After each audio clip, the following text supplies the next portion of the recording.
Bonjour, bonsoir, bienvenue. Jeudi, vidéo jeudi, c'est comment m'a montré nous comment pour nous cuire blanc. Can I wanna be paid? Yeah, every decision I made. Yeah, I ain't ever been afraid. Besoin yon chaudien, mettez chaud, les fin chaud ou laguer l'huile ou la dedans. So pour lui, Yeah, want a couple $100,000, like yeah. Got a couple hundred plans, like yeah. Man, I do it for the fans, like yeah.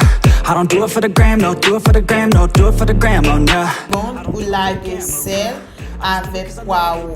Les poireaux a changé couleur, il a pour bon couleur marron, laisse ça ou ka laguer de l'eau.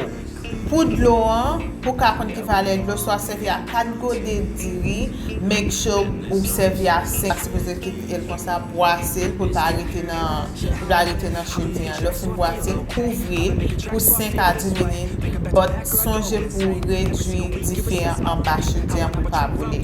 Bang, rap track, rock, love it all the same. Don't judge me cause I play the game. Understand art always has to change. I do not wanna be put in a box. Without this music I know I'd be lost. I want my music to finally take off. If you hate on me, you don't know me at all. Keep my head down, I don't have no regrets. Everybody gets so crazy upset. Sometimes it's better to think and reset. You never know when you'll take your last breath. Yeah, don't judge so quickly.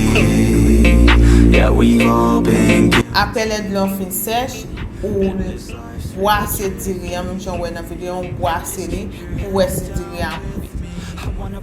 Diri pour que on diri la pour approximately 20 minutes.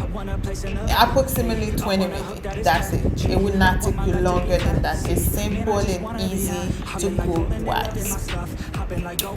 White rice. Moi dis nous merci d'avance pour moun qui partager. Maintenant dis nous merci d'avance pour moun qui regarder vidéo ça. And don't forget to share, like, and comment. And this life's real tricky. Just keep your head down.